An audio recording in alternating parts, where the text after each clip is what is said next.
Oakley dokley tactical aficionados, I am Damien Darko, and you are watching Bad State Tactical. Or it's not illegal if you don't get caught. So, the way of the Weeb for home defense. This is one of the many, and I mean many, because a lot of them proliferating amongst Amazon right now, Zombie Tools style swords. It is not a Zombie Tools. It does not cost $600 or $700 like some of those things. It's probably about 80 bucks. I took a Dremel to it to sharpen it up a bit. It didn't come super sharp out of the box, but the good thing about buying cheap is you don't really have to worry about messing it up. And with a wee bit of work,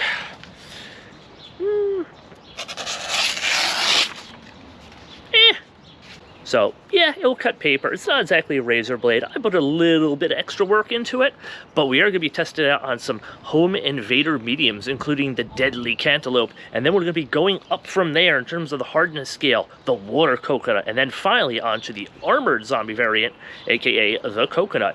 And this thing is, again, designed to cut more than it is designed to chop, so I'm kind of curious what it's going to do on that medium. Well, let's find out. You have brought dishonor upon your family. Whew.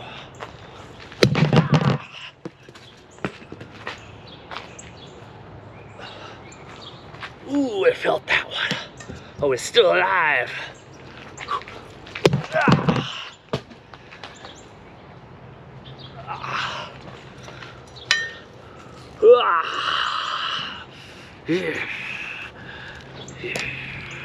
Oh, God, there it is, folks.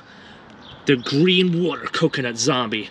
More aggressive than your standard Walker variant, with a hardened, well, kind of hardened, pulpy skin that can, you know, deflect less lethal air launchers to some degree. Also bleed out this disgusting, kind of bitter-tasting sludge upon defeat. I do not indeed know you.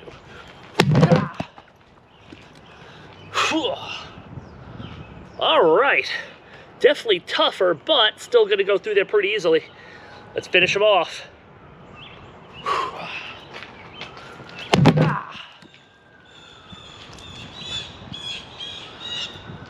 Ooh, still haven't gotten to the juicy center of that bad boy. He is tough enough that I'm kind of deflecting up a little bit because I am swinging sideways. Oh! Ooh, got into the meat of that thing, but wasn't able to penetrate through the other side. These things are tough. So it kind of sent him flying with the kinetic force.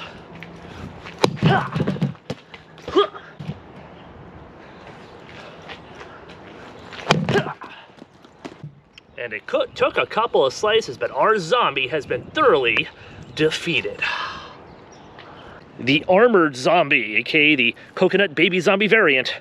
Ooh, and these things are, yeah. If you thought the water coconut was bad, these things will deflect pretty much anything under, I was going to say about 40 joules worth of energy, at least so far as our air launchers are concerned. In order to get a katana, which is really a cutting implement, to go through this rather than more of a, you know, hacking style sword, we're going to have to bring it down directly on this bad boy's dome right here. Ding dong. Be right back, tactical aficionados.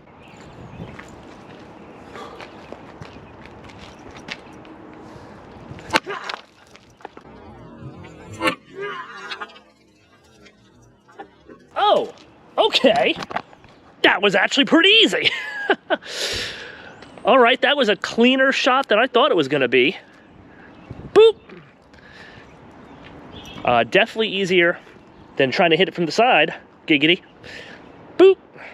Wow. All right, no problem at all. I thought we might have a little bit of an issue getting through that harder shell of something that's kind of designed more as a slashing implement. But, of course, that was a downward strike, and it really had nowhere to go on this stone surface, so that made short work of it. So there you have it, tactical aficionados. Not a bad show at all for a sword you can buy on Amazon for 70 or 80 bucks. Granted, my technique is absolute garbage, as I'm sure any actual sword enthusiast in the comment section will be willing to point out. But here's an important thing, 70 or 80 bucks on Amazon. Why is that important? Well, you know, not a lot of other non-firearm alternatives, like, for example, this Umarex HDP 50 Compact, are now becoming I don't want to call them restricted. I almost want to call them shadow restricted on sites like Amazon. So for example, in the state of New York, I could not get this through Amazon. I had to go through another website, and it's because of the fact that there are certain individual cities and areas in which you can't have this delivered, and Amazon, which has its own company policy, just kind of blankets the entire state. And then again, other launchers you can get, it's all extremely confusing. You can get a launcher in one configuration, not another, a color and not another. It's all kind of up in the air right now. And I gotta tell you, because this thing has already received the Inglorious Binky Bear Award on this show. If I had to choose, if I'm talking here home defense, if I had to choose between this and this, yeah, I know it's going a little bit savage. I'm choosing the damn sword, because there's a lot of people out there that for whatever reason have actually become more afraid, more intimidated by things that look like pew-pews rather than things that are actual deadly weapons. I know it's antiquated. I know you don't want to have to rely on something like this in today's modern era, but if I'm stuck in my house, if I'm not out somewhere, and I had to choose between these two, I'd easily take this one. Hey, I mean, I got them both. Maybe I'd load up a couple of pepper rounds and then see if they were ready for round two. That's a possibility as well, because you can use these things in conjunction. When less lethal fails, well, lethal you can get for 80 bucks with absolutely no background check, delivered straight to your door, can certainly punch the ticket, unless, of course, you live in the UK, the country which seems to be determined to absolutely Minecraft its own citizens by not allowing any form of self-defense whatsoever. I don't know what's going on over there. If there's anybody from the UK, please blink twice if you need help. Either way, I've been Damien Darko, and you have been watching Fantasy Tactical, where it's not illegal if you don't get caught. Yeah. Zombies falter as we night. Fantasy Tactical set bold. Weapons with stories unfold. Zombies crumble when we hold. Courage was more than gold.